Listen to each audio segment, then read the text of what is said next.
Hello and welcome to the Sensibly Speaking podcast. This is Chris Shelton, the critical thinker at large, coming at you for our New Year's episode for 2018, and coming at you on Stitcher, Google Play, iTunes, and here with video on YouTube. And I'm sure eventually I'll figure out how to get onto more platforms with this podcast, but for now that's where we're at. I don't have a Spotify account yet or anything like that. So, 2018. Oh my God, what a year this has been. I look back and this just seems to be one of the strangest and, odd, ambivalent. I feel ambivalence about this year. It had its ups, it had its downs. For me personally, this was one of the best years of my life in many, many ways. And I'll talk about some of that as we go and review some of what's occurred this year. But I know socially and just across social media, which is kind of how I am in touch with the rest of the world and what's going on out there. And, you know, social media is kind of like the id of our collective psyche. It's sort of the dark place for many thoughts and rants and reactions and things to come out of us. And we see it all over social media, whereas we didn't used to see it before social media existed. And so people, I think, are saying, well, it's brought out the worst in us and it's making us all, you know, more divided and more troubled. And I put a lot of thought into that, thinking about the effects of social media on our consciousness and on our society and our interactions and relationships. And of course, it surely has changed things.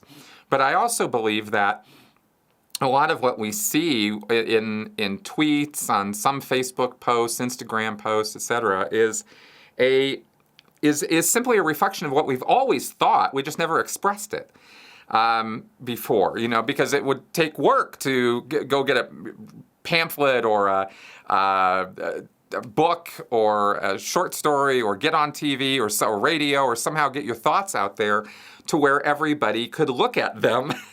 And now it's just as easy as picking up our phone and, you know, and clicking on send and off it goes, you know. And so obviously this has contributed to, you know, the tumultuousness of our society. But I think in the bigger picture, the events that are unfolding before us on the world stage these days, coming from the United States, coming out of the United Kingdom with Brexit, and of course our political landscape here in the United States shapes so much of what goes on in the rest of the world.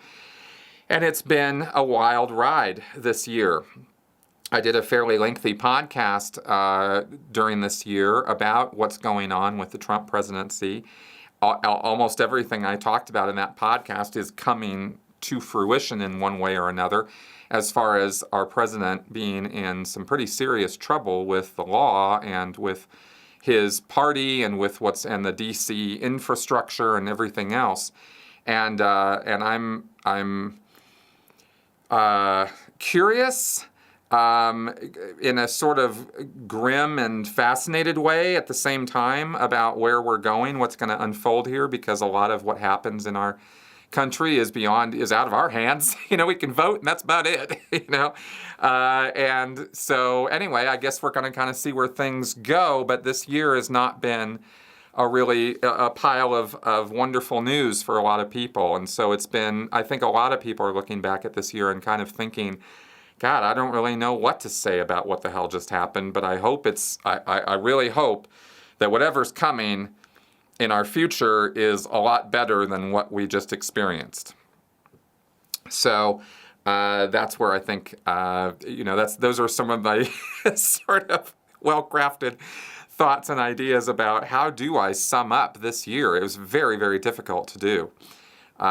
So let's go ahead and take a look at some of the events that took place, and then we'll see about maybe after going through all of that, looking again at, well, how do we talk about this, and what, more importantly, where are we moving on to into the future? So let's see, 2018. Oh, so many things. In January was the 10th year anniversary of the Tom Cruise turtleneck sweater video. And I'm sure everybody who watches or listens to my channel knows what I'm talking about when I talk about the Tom Cruise crazy video, where he that was an internal Church of Scientology video. It was never meant to be seen by the public at large.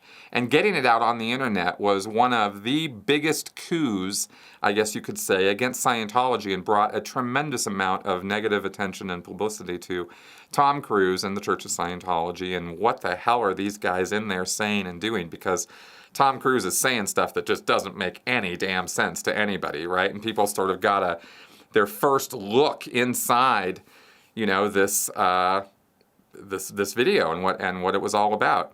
So, and of course that started a chain reaction of events, which we've talked about many times on this channel, leading even to me leaving Scientology and speaking out. So, thank you, Tom Cruise, for being such a weirdo.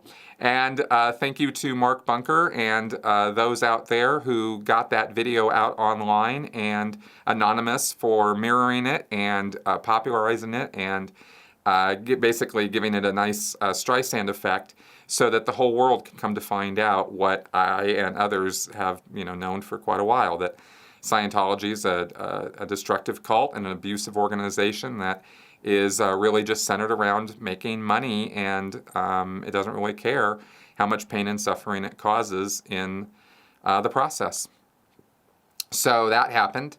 Also in January, I was very sad when Ursula K. Le Guin died. She was a fantasy and sci-fi author, a very famous one. Most known for the Earthsea series. I think they tried to turn that into some kind of a TV or cable production or something, but the books were something I liked very much growing up when I was a kid. Read those, and I was impressed to find out.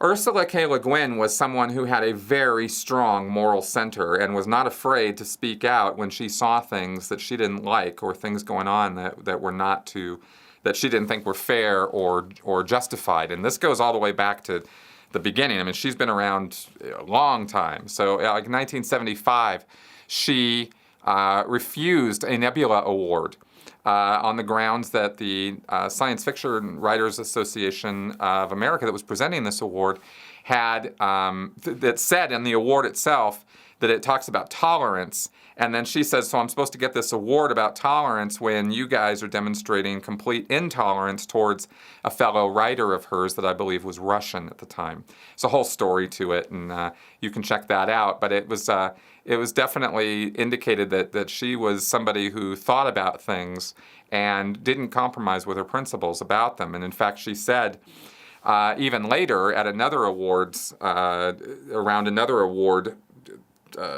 category, she gave off a quote and said, "I think hard times are coming when we will be wanting the voices of writers who can see alternatives to how we live now and can see through our fear-stricken society and its obsessive technologies.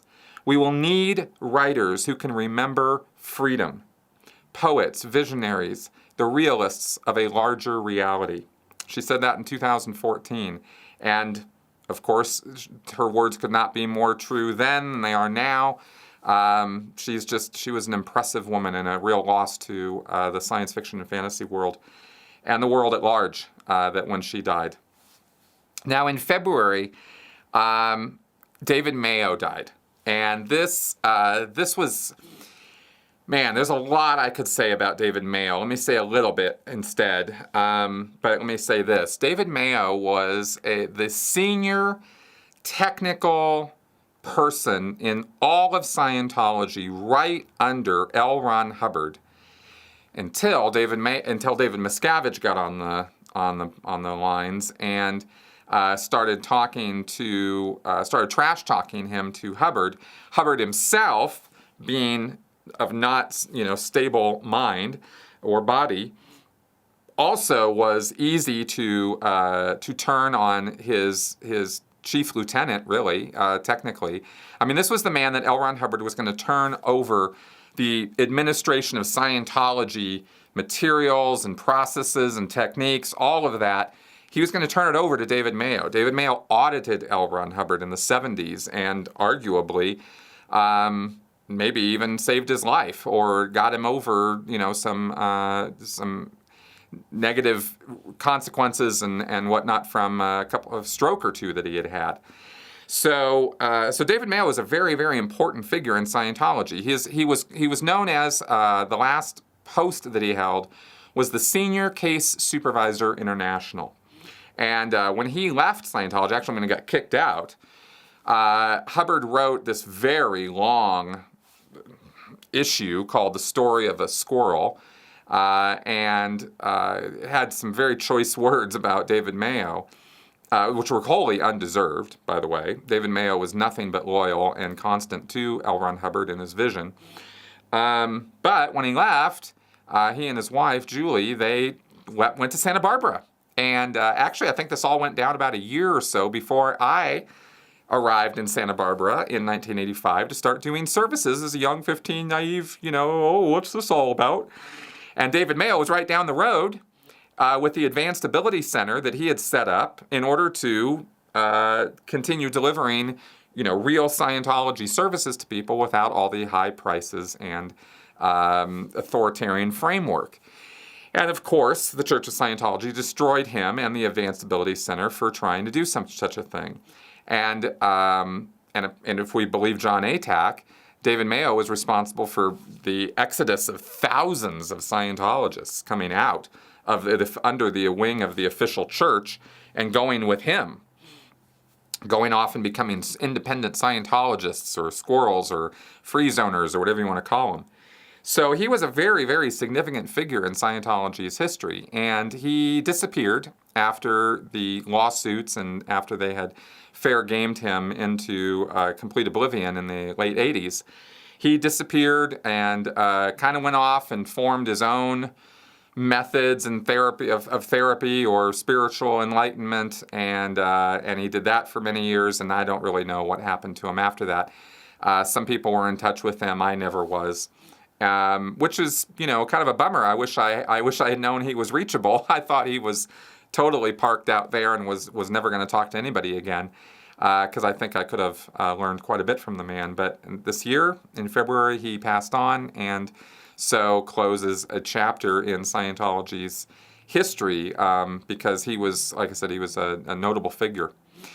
Also in February is when the Church of Scientology tried out a new PR campaign. And boy, man, just like everything else these guys do, a massive football. It was the Curious campaign.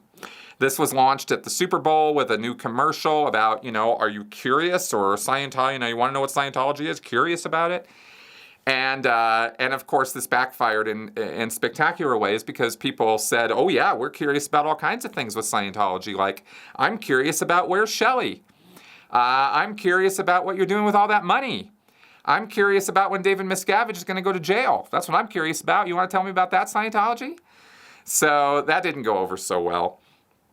And it's like, these guys, if Scientology really, really, really wanted to clean up their name, their image, I actually think they could do it. But it would take a very long time, and it would have to be very, very, in a very different way than what they're doing now. They would have to actually make changes to their operation.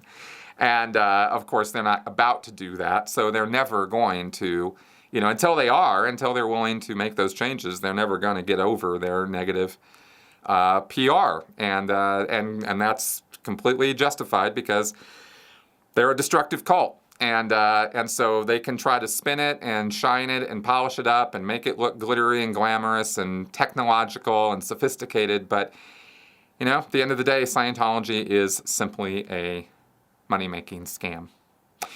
And on that note, going to talk about scams.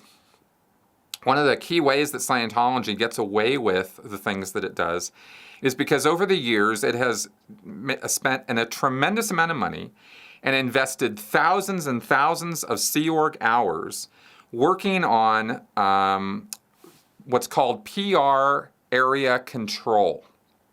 Where they have, their little tentacles out, and I use that term advisedly. I know there was an octopus on the cover of Time magazine in 1991 calling Scientology the cult of greed, because that is what it is. That was a very accurate article. And so their tentacles get out and establish themselves with law enforcement, with government officials, with people who actually matter, who actually controls the lines of power and the purse strings of government funding and the forces, the security forces of a town or city. That's the police, right? Even, I mean, I don't know if Scientology has made any inroads into the military as such, but they've certainly concentrated on getting into the Clearwater police force, into the Los Angeles Police Department. And these groups now have basically been wholly corrupted by Scientology. And I'm just going to say it straight up.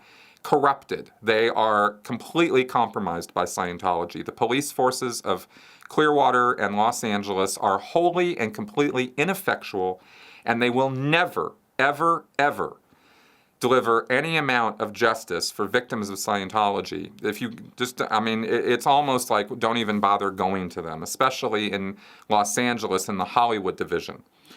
And we'll cover a little bit as to why. First example of this comes up here this year in February.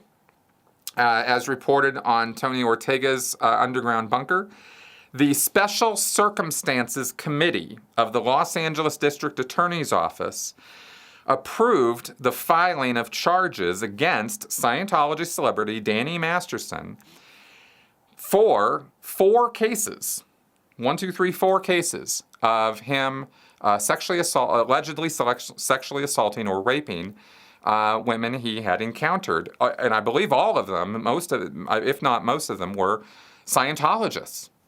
And this goes all the way back to 2006 and maybe earlier. I mean, there's a lot of cases involved in this, and it's messy. It's horrible. Scientology's been putting delays and stops and obfuscations on this from day one, and so it was quite a thing in February when the Special Circumstances Committee said, okay, here's how to charge Danny Masterson. Here's our recommendations of what to do. And that went to the LA District Attorney, whose name is Jackie Lacey. And now here we sit 10 months later, and Jackie Lacey has done absolutely nothing with that recommendation for charges. And Danny Masterson is still walking around free, even though he is accused of these 4 incidents. Now, I'm not sitting here saying that he's absolutely guilty, but what I am saying is that the district attorney will not give these victims a fair day in court for their case to be heard and the evidence to be looked at. And that's where this actually belongs, is in the court of law. Because apparently, from all reports that we have on this from the media, this has been reported on Tony's blog, it's been on HuffPost, this has been in major media, Danny Masterson was actually kicked off The Ranch on Netflix, and his fans, who are a bunch of idiots. If you're a Danny Masterson fan, you're a moron, because this man, these accusations are strong. The evidence against him is strong, and this is not a he said, she said matter. So anyway, I have very strong feelings about this, and I really want these poor women to have their day in court. So the district attorney, Jackie Lacey, needs to step up and actually do the right thing here and get those charges filed. And so far that has not happened. And we'll see in a couple other stories later on. I'll give you some more information and data as to why I say and am so sure that the LAPD is as corrupt as can be in regards to the Church of Scientology. Coming forward into March of this last year, I had Leah Remini on my channel on a podcast. Didn't she agree to do an interview with me? And it was one of the best podcasts I think I've ever done. It was absolutely a great time, and Leah was wonderful as always. And we talked about where things have been and where they're going into season 3, which is now, of course, on the air. Also in March, and this was really, really important for me, I took my first actual vacation ever. And that was kind of important. I mean, and by that I mean more than just a weekend off, more than just a day or two. I actually took a vacation. I called it a staycation because I didn't go anywhere. But I took the week off on my channel, and I had a great time. And you know, like I said, that for a lot of people, for most people, they're going to go, like, yeah, okay, wow, you had a vacation, big deal. Okay, well, I was 48 years old, and I had never had one. So, you know, for me, it was a big deal. Okay, also in March, Scientology TV kicked off. Oh boy, now I've done whole videos talking about this, so all I will say is that everything I have ever said about Scientology TV turned out to come true. It was just nothing but pure propaganda that everyone looked at with sort of disgust and a disgusting level of, you know, sort of disgusted fascination. Like, what is this thing, you know? And you watch the shows, you see amazing production values, you see happy, smiley people, you see absolute nonsense being talked about whenever they get into actual Scientology, or what the church is really doing, like that whole video they put together about, you know, how they're archiving all of Hubbard's materials on steel plates and titanium, you know, discs and whatnot. Pretty silly stuff, but they take themselves way, way seriously, and anybody who watches Scientology TV picks up on that right away. You know, Scientologists are all the way in, but what are they all the way into? You know? So Scientology TV is not doing a very good job of answering anybody's questions if they are curious about it. You know, there's nobody, as we've already heard later this year from people who were in the church who came out and gave us the real scoop on it. The Scientology TV has had absolutely no real effect on the inflow of new people coming into Scientology. It has not blown the doors wide open. It has not made planetary clearing a reality, and it has not you know, done much of anything to provide a return on investment, because they're spending a lot of money on this. So anyway, that's another spectacular failure, as we knew it would be. But you know, don't you always have that little fear in the back of your head when you hear about this stuff and you think, oh God, what if that works? What if people get drawn into Scientology because of that? What if they, you know, somehow fool all these people? Well, I think we've seen enough instances now where Scientology has presented the next big thing to their, you know, to the world, and every time it's just been a dismal failure because of the work that we're doing as critics to inform the rest of the world that no, that's not true, it's not real, and none of what they have to say means anything. So yeah. Also, I had a nice, a little exclusive, I guess you could say. I had this letter that had been dug up that I was sent and shared with Tony Ortega on the Underground Bunker.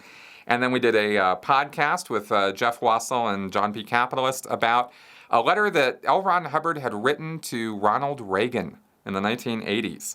And we did a whole analysis of it and breakdown. It was a lot of fun talking to those two about it from an economic or finance point of view, and from the intelligence point of view, and kind of looking at what he was doing with that, what Hubbard intended to do, because he was proposing to Ronald Reagan that they abolish the IRS, cut out income tax, and come up with a value-added tax as the way to go about taxing America. And we talked about why that was impractical and not very good idea. Also in March, major loss to the world. Stephen Hawking died. I was personally really, really shaken by that because this was a man who was probably one of the smartest people to ever live. And he had done a tremendous amount as an individual, as disabled as he was, you know, with the disease that he had. He still had everything going on right up here, and you know, in the cranium. And he was truly an asset to the world in the same way that Newton was or Einstein was. I mean, we're talking real massive levels of genius, and that's understating the case by plenty, I'm sure. I don't pretend to understand even a quarter of what the man said or put out. I just recognize greatness when I see it, and I know that he was, you know, tremendously influential in the science community and in advancing our knowledge of the universe and our place in it. So he definitely deserves all the recognition that he gets.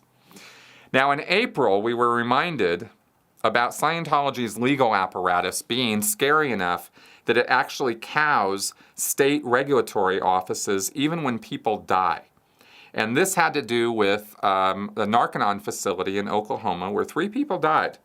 And there was a state investigator who was trying to, take it to Scientology and get an investigation going for real and get these facilities shut down.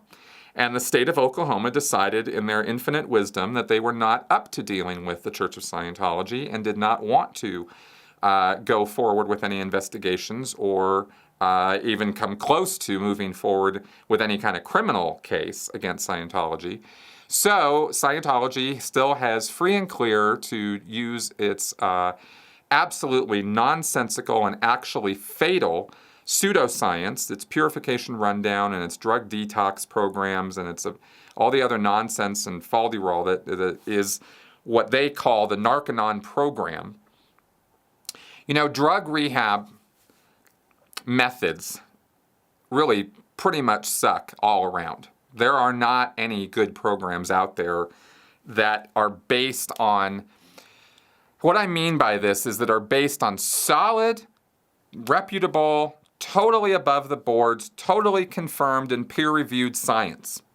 We don't have a whole lot of that out there when it comes to getting people off of drugs. We have a lot of people out there completely winging it.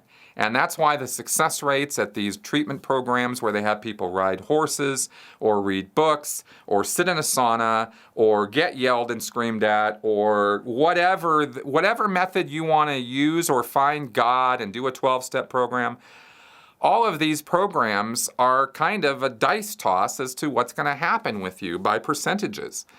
I mean, I think percentage-wise, these things have about as much effectiveness as placebo percentages. Perhaps there are some programs out there that are better, are more efficacious than this.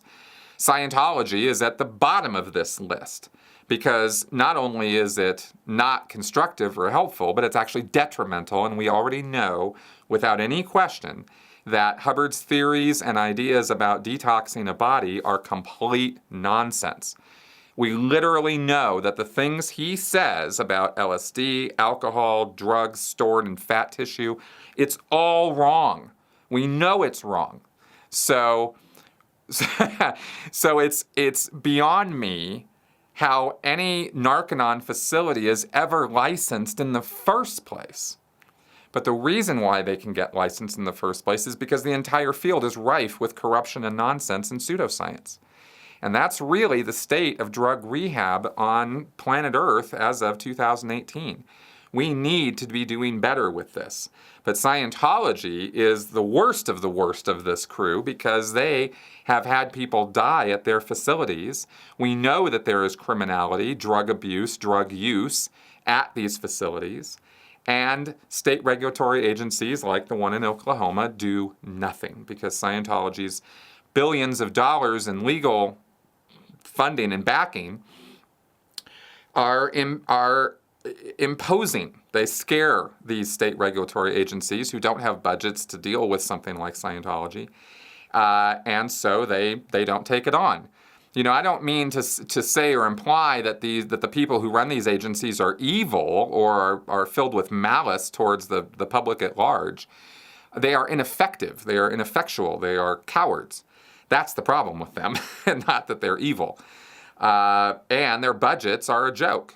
So the idea that they're going to take on Scientology anyway is, probably a bit of a pipe dream anyway. But when people are dying, you would think that the state regulatory offices, Oklahoma or otherwise, would step up and do the right thing. And this year, they showed us in April that they are not about to do anything like that.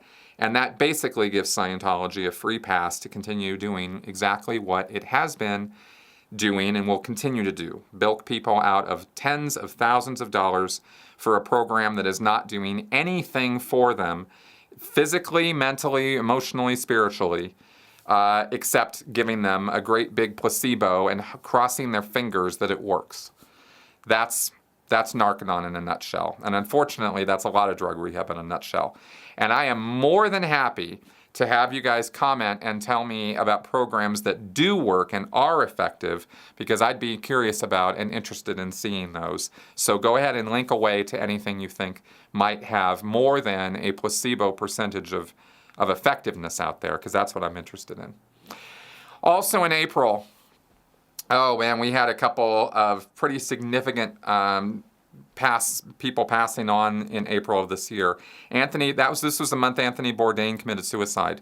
And that was huge. That was a very, very big nuclear explosion across the entertainment industry and across the cooking industry and the food industry and all across, certainly the United States. I certainly felt it here. You couldn't, for days and days, that's all anybody was talking about.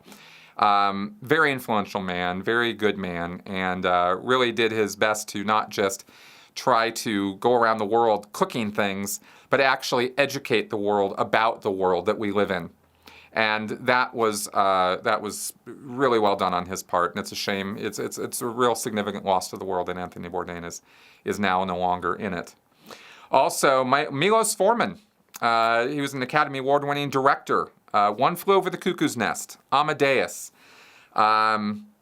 big movies, lots of other movies that he did that I didn't list out on my little thing here, but notable for One Flew Over the Cuckoo's Nest, amazing movie by the way, was the second film, only the second film in all of history, to win all 5 major Academy Awards, which is Best Picture, Actor in the Leading Role, Actress in the Leading Role, Director, and Screenplay.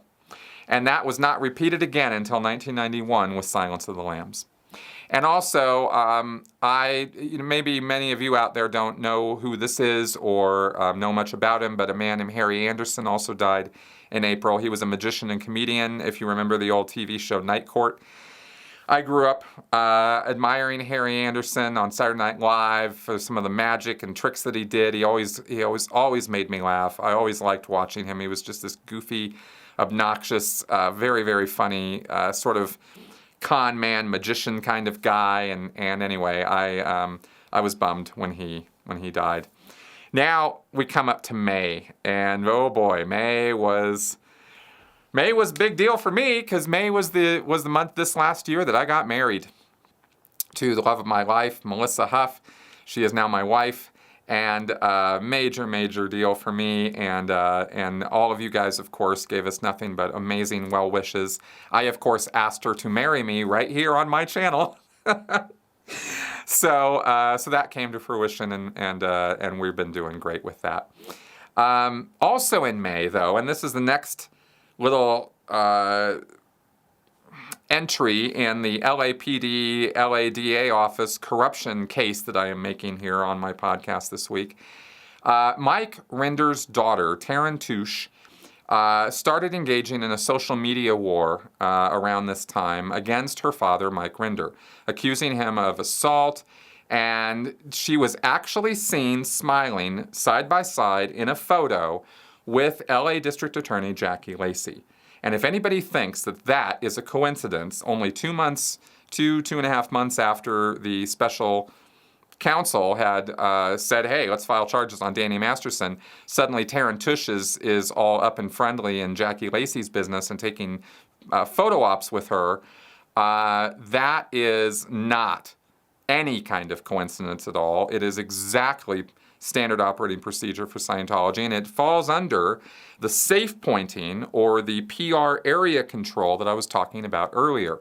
Taryn Touche is simply a tool of Scientology, and she is willingly being used that way to lie blatantly and repeatedly about her father because Scientology feels that Mike Rinder needs to be personally destroyed. And they've actually got his own daughter doing their dirty work for them. It's that disgusting. Ugh. So, it's her standing side by the LADA, who has yet to, do anything on this Danny Masterson case, clearly tells me that if that's not evidence of some kind of shenanigans going on behind the scenes, I don't know what is. Also in May, Burt Reynolds died. A bit bummed about that. All right, now we come forward to July. And July was a big, big deal in the Scientology community because that was when Laura DeCrescenzo settled her 8-year lawsuit against Scientology regarding forced abortion of a minor, when she was in the Sea Org. As reported in detail on Tony Ortega's underground bunker, after delays and every legal maneuver they could figure out, which is part of their legal maneuvering, is to delay. Finally, in July, the Church of Scientology settled this case with Laura DeCrescenzo rather than allow it to go in front of a jury, which it was literally about to start doing. They had gone through 8 years of nonsense, finally got a court date, it was going to happen, and the attorney for Laura DeCrescenzo actually sent David Miscavige himself a notice to appear in court. And when that happened, that check got cut. And we don't know what the settlement was, of course, but it was one of the biggest victories against Scientology in a courtroom in quite some time because they were forced to do an out-of-court settlement. We consider that a victory because it was nothing but a civil suit. There were not going to be any criminal charges leveled against David Miscavige as part of this case or against anyone in the Church of Scientology. It was merely for damages against Laura DeCrescenzo because she was a minor Sea Org member and Scientologist who had been woefully and horribly wronged by Scientology to the point where she had to actually try to commit suicide by drinking bleach in a desperate effort to escape the bonds of her slavery. She was on the RPF. She was at the lowest of the low in Scientology. And she could not get away and could not get out, and finally had to try to commit suicide in order to finally get away. And it took her years to get her head straight, as it does for all of us. She then finally started realizing how wronged she had been by Scientology, and brought this case. And it finally, got to the place where it settled. And one of the biggest legal precedents that was set in this case that was really, really important, actually, was that as part of the whole process, she got her pre-clear folders, her confidential confessional folders back from the church. This is unheard of. This has never been done before. And this went all the way on appeal, all the way through to the U.S. Supreme Court, which awarded her the rights to have those folders. And they were redacted when she got them, but at least she got them. So, now it's not like I can just call up Scientology and say, hey, give me my folders now. Doesn't work that way. I wish it did. I would love to see what's in my PC folders. That would actually be extremely clarifying for a number of reasons. But, if you have enough money to take on Scientology legally, then that door is now open to be able to get those PC folders released. Now, also in this month, David Miscavige was photographed receiving medals by a Colombian national police general. And this ended up blowing up in Scientology's face and was actually investigated by the Colombian government because this was not part of an official ceremony or recognition from the government, but it was made to look like it was. And of course, David Miscavige will do anything if you tell him you want to give him an award and make him look good on, in national media. So Tony Ortega, as usual, reported on this in detail, including the fact that the whole noisy government investigation that started and was actually getting world headlines folded as quickly as it had started. And that was coincident with the Scientology cruise ship, the Free Winds, arriving in Cartagena for a PR convention. So did Scientology have something to do with that cover-up? Of course they did. Proving again that when push comes to shove, Scientology knows how to take care of things and quiet people down when it matters to them to do so. So then we come forward to August. And this is the final little point in my case here against LA District Attorney Jackie Lacey and the Los Angeles Police Department, because in August, this is so reminiscent of how David Miscavige and Scientology dealt with the Clearwater and Florida police when the Lisa McPherson trial, or not even trial, when the Lisa McPherson debacle happened, and it was looking like criminal charges were going to be leveled against David Miscavige, against the Church of Scientology. They spent millions and millions of dollars and put the whole thing on lockdown, destroyed evidence, and ruined the coroner of the Clearwater area, ruined her personally, and she ended up, quitting and changed her cause of death. That's what they wanted. They wanted the cause of death changed on the death certificate for Lisa McPherson, from what appeared to be a homicide to an accidental death. And that got Scientology off from any charges being filed against them, and all it cost was a whole lot of money and schmoozing on the part of David Miscavige and other Scientology executives and Sea Org executives. So that's how they handled Lisa McPherson. That's how they're handling the Danny Masterson situation. I mean, there's so much going on behind the scenes that we're not seeing.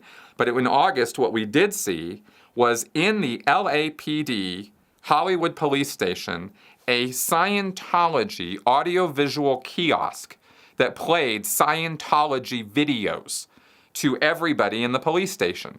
I mean, what the hell were they thinking? I mean, we got separation of church and state issues there. We have collusion issues there. What could they possibly have been imagining to think that it was okay to do something like that? But Scientology, that's what Scientology does. It corrupts people. It compromises their integrity, their decency, their honesty every single day of the year.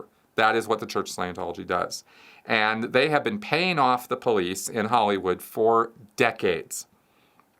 Ever since they arrived there, they have been moving in on the Hollywood Police Division, and they have completely taken it over as far as any idea that Scientology is ever going to face any negative consequences from the police in Hollywood. It's just a pure fantasy. So that was reported on. And again, that and the LA District Attorney, with her smiling face next to Tarantouche and everything else that's been going on, are indicators of things going on behind the scenes that we don't know about, that secret meetings and agreements being made between the Church of Scientology and between the LA Police Department and the DA's office. That's just how they do business. This is how Scientology does things. And I wasn't the person who did this kind of work when I was in the church, so I can't speak in detail about how they go about doing this. I know of various ways they do it, schmoozing, taking people out for things, giving them awards, giving them grants, for academics, for example. Anything and everything that Scientology can do to change people's opinions about Scientology, to bend their will toward, a pro-Scientology stance on things. Anything at all that they have to say or do in order to make that happen, they will do. Because that's Scientology in action. That's how they operate. So this is one of the reasons why when people ask, why aren't the police doing anything about this? Why isn't the FBI doing anything about this? Why doesn't somebody step in? Well, if you want some real talk, this is why. It's because these people are corrupt. And money talks and bullshit walks. And, evidence and facts and victims, they don't matter in the face of Benjamins.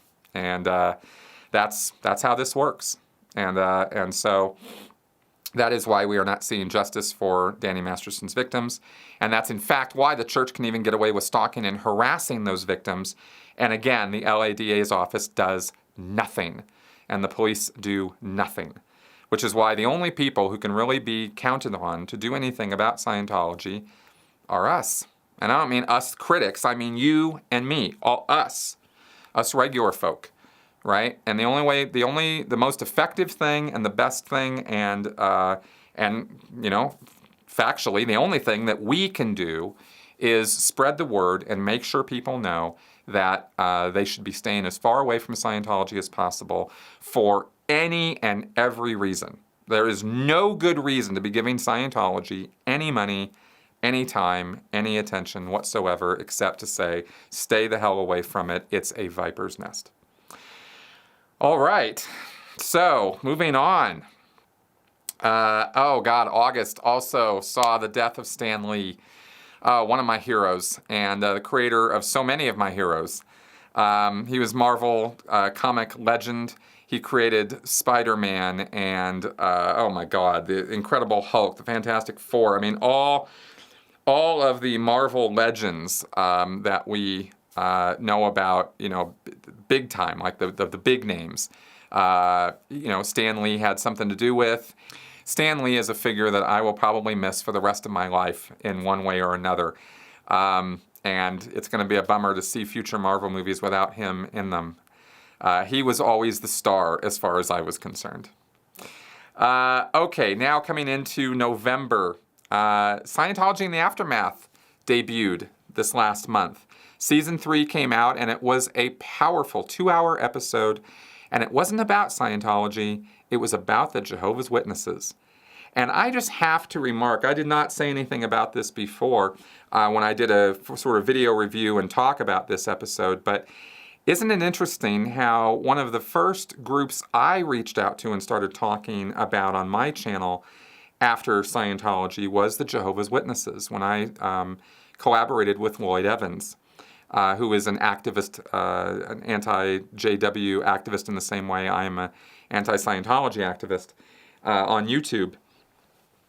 And, you know, Leah started branching out and looking at other things than just Scientology. And I just thought it was an interesting parallel, as are so many of the things that Leah's been through and that I have been through myself. All right. This November also was when John McCain died, George Bush died, George Bush Sr., and somebody I wanted to make mention of who mattered quite a bit in my life was a man named William Goldman. And he was an author and screenwriter. And he wrote The Princess Bride, probably one of the most influential movies of my childhood and adulthood for that matter. He also wrote The Marathon Man, which was a movie that had starred Dustin Hoffman and Sir Laurence Olivier. And he also wrote screenplays for Butch Cassidy and the Sundance Kid, All the President's Men, The Stepford Wives, A Bridge Too Far, and even Misery, which was a Stephen King novel that was adapted for the screen by William Goldman, a novel that most people thought was absolutely no way that could possibly be translated to the screen because most of it happens in this guy, the victim's head. But they did a great job with it, and of course, you know, he had something to do with that. So William Goldman's definitely somebody who will be missed. And so we have now come up to December, and not a whole lot, you know, of importance going on this month. You know, we only have a president who's, you know, tweeting out his madness every day, and is probably going to be impeached in this next year. We'll see what happens. I mean, you know, predictions are whatever. I try to not make too many of them. But, you know, I'm predicting, in terms of Scientology, let's again engage in a little bit more real talk. All right? Not a whole lot happened with Scientology this last year. I mean, we talked about, you know, the way that Scientology has been controlling the narrative in Colombia, in Los Angeles, with this celebrity case with Danny Masterson. You know, Scientology in the Aftermath is a very, very effective show, and it educates exactly what Scientology does.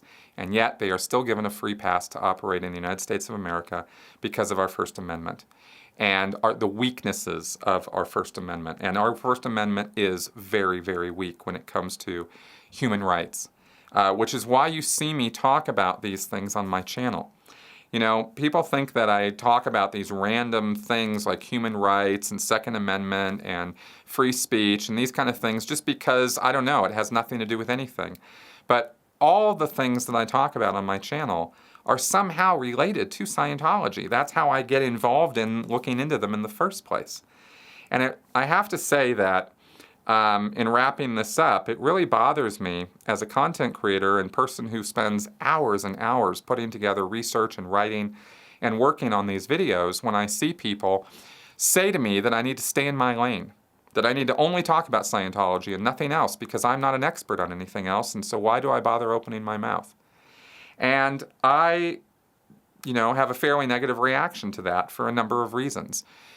The number one reason being that all the things I'm talking about at this point Scientology related or otherwise, are all part of a greater whole message, which is how to get along better in life, how to live a happier, more productive, more wholesome, more useful life. All of us, all of us could be doing better. All of us, want to be doing better in one way or another. And the things I talk about are my effort to try to help, the world at large. Educating about Scientology is one way of helping, but, educating about human rights, to me, is a far, far more important task. And, Scientology is only a bridge to that. It's the human rights violations that occur on a daily basis in the United States and around the world are horrifying to me and of far more importance and effect than just the little group of Scientology. These destructive cults out there, they're a big problem. But we also have cult-like thinking in politics and in social activities. And when I see those kinds of things, and I'm kind of tuned to see them better than other people, which is why it always amazes me when somebody tells me that I'm not expert enough in politics or religion or sociology or psychology to talk about these things. It truly blows me away. I have tons to learn. I have very, very, very much more research and learning to do. But, I think you get the point that that I have, that the content that I put out here on this channel for you guys is all of a whole. And I wanted to make that point. The other thing I wanted to say in terms of what we're coming into in 2019 is you're going to see more of that kind of content from me through my podcast. You will see me continuing to answer your questions on my Critical Q&A show every single week. I love doing that, and I really don't care what the question is about. I try to select out the ones that I find are the most interesting, regardless of the subject matter.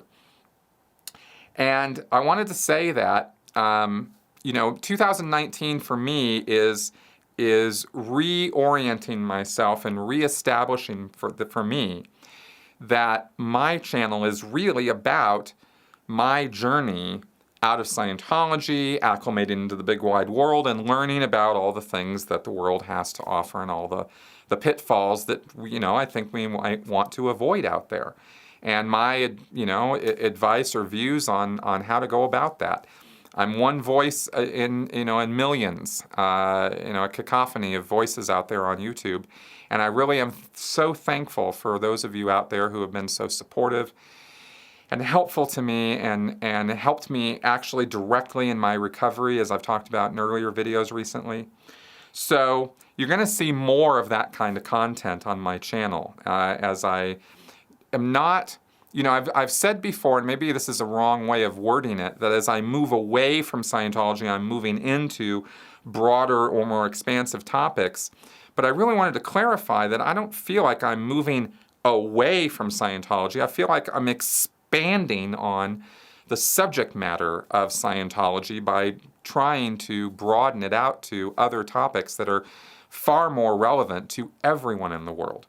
And that's the effort here. And I just wanted to kind of end this by reorienting to something I wrote over a year ago on my Patreon page that is, I think, something I personally sort of lost sight of a little bit this last year, and I want to reorient to, and that is this. I started out on YouTube talking about Scientology as part of my own exit and recovery from that destructive cult. Since then, I've been learning and promoting critical thinking, science, and reason. Hot topics which I believe can make things better for all of us. My channel is not just about debunking Scientology now, but is about education and being real about some of the crazy things that go on in all parts of our lives. Politics, religion, social issues, science, and all the rest. I think a healthy dose of skepticism and tolerance are the keys to a better life for everyone, and I want to forward that message in all kinds of entertaining and interesting ways. My goals for every video I make are to make you laugh and to get you to learn something. If I can accomplish that with the majority of people I meet for the rest of my life, I think I'll have done something that mattered. So that is where we're going in 2019 as I move forward, and I am knee-deep, neck-deep right now in research on my next video on the tone scale. I've been collecting up a lot of materials about Scientology that I haven't had, that I need in order to put this together.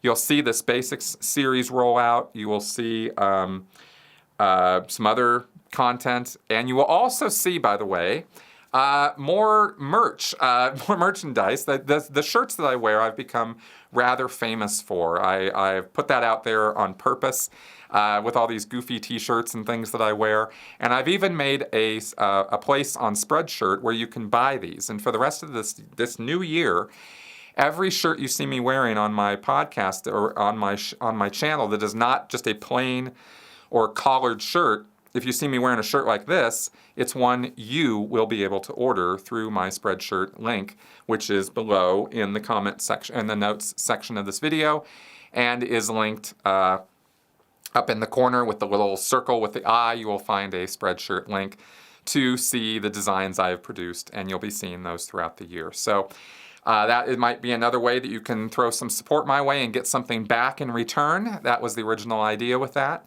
And to spread the words of good critical thinking and science and reason out there. So folks, thanks very much for coming around and listening to this end of the year wrap up and ideas about where we're going in this new year on my channel. Again, I really, really, really appreciate your viewership and your comments and feedback, good, bad, or sideways. At least you're listening and you have something to tell me about it. And I want to thank you guys again for coming around and being part of this. All right, that all being said, I'll see you guys next week. Bye-bye.